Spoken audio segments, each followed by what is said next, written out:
The bargaining or negotiation phase is next. You may try and change the situation, find a way to postpone the inevitable, start sharing your story with others. You reach out, you ask people if there's another way, you share your story.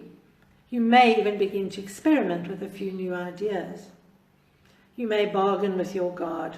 Oh God, please, if I can get this back, if you can fix this thing for me, please, I'll be so grateful. You may negotiate a compromise.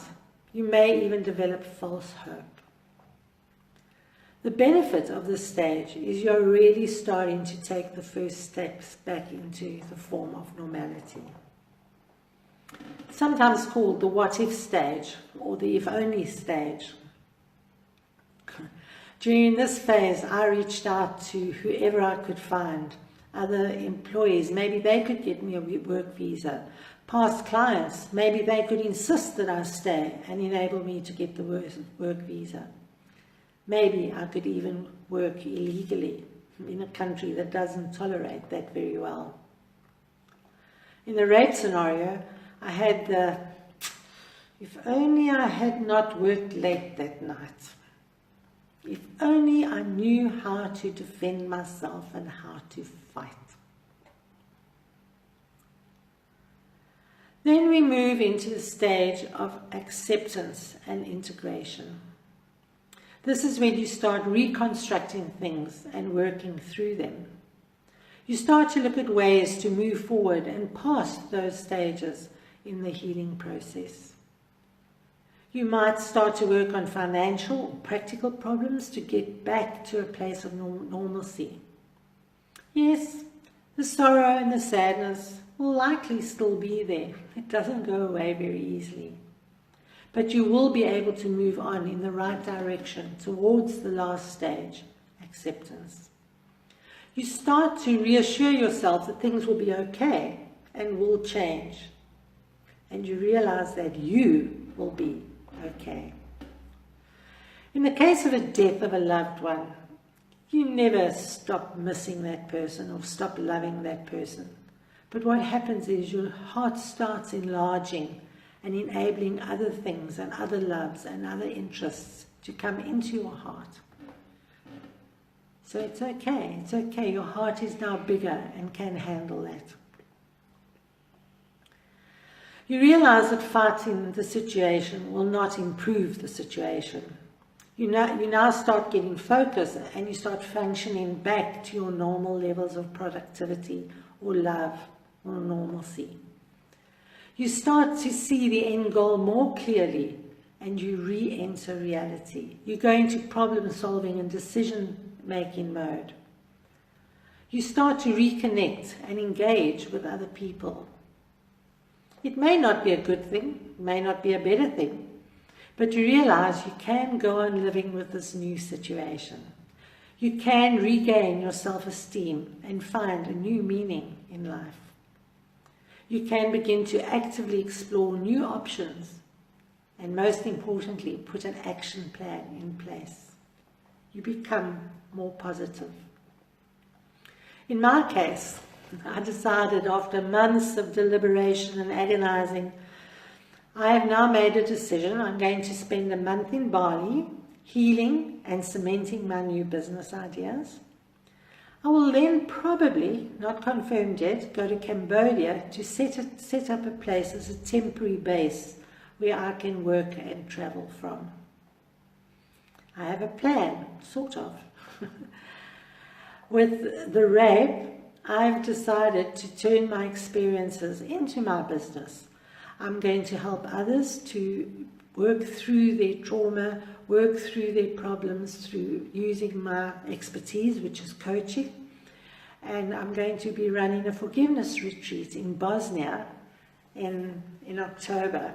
It's going to be an amazing retreat. So if any of you know anybody who would like to spend 8 or so days with me, exploring this magnificent country and experiencing forgiveness, it'll be fantastic.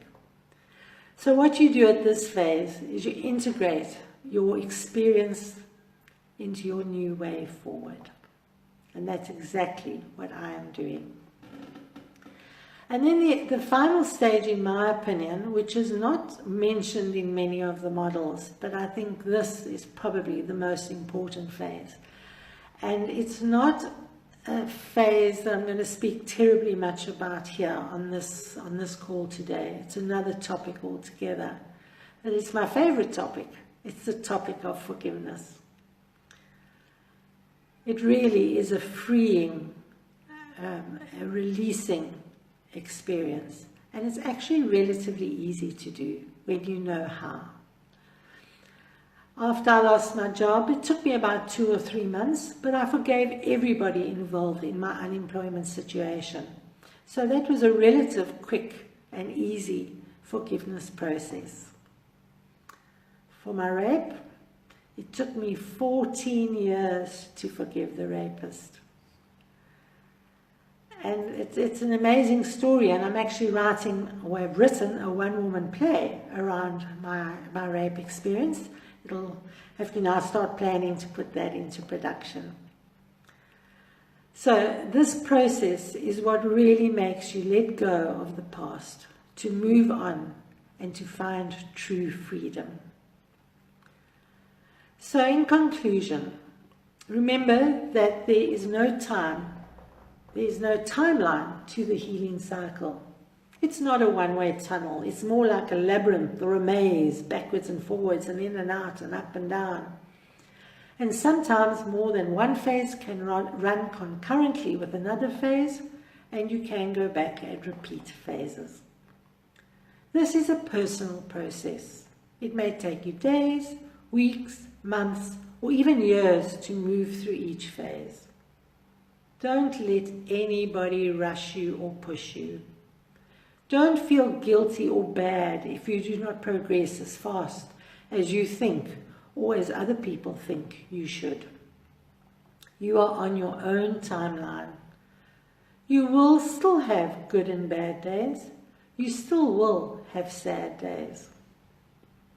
Sometimes there's no real end point, and you may come back years later and experience one or more of these stages. Also, if you are with somebody who is going through major change, how you can support them is in the early stages, the first few stages. It's about just being there for them, to listen, really, really listen, and maybe to provide them information, not in a this is how you should do it kind of a way, but here's a booklet to read when you have time, when you're feeling better. Here's some information on a trauma counseling or somebody you can speak to. Don't push it, just leave it for the person. As they go through the middle stages, it's about giving them emotional support, empathy, compassion, love, consideration, understanding. And then as they start going through the accepted stage, hi Adrian, it's about giving them guidance and direction, helping them take those new steps into their new world without that past experience.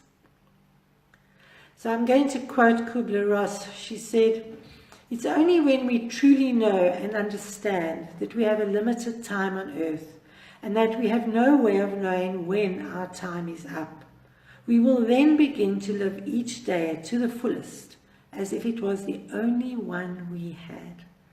Wonderful words. So, guys, please continue the discussion below, either now or later in the replay. Live each day as if it's your last. Go well with your healing journey, with your healing process, and fly free. Thank you guys for watching. Any comments, any questions? I can sit here for a few minutes and answer them. We've been going for just under half an hour, which was my timing. So if anyone has any questions or thoughts, please write in the comments and I will see if I can answer your questions.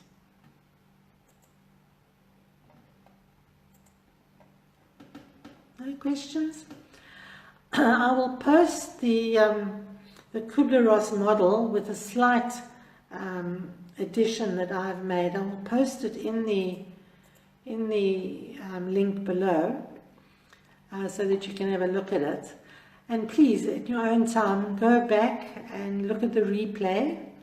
And I would love to have your comments. I will read through all the comments and I will come back with suggestions. I'll try and answer your questions. Thank you, everybody. Have a wonderful day.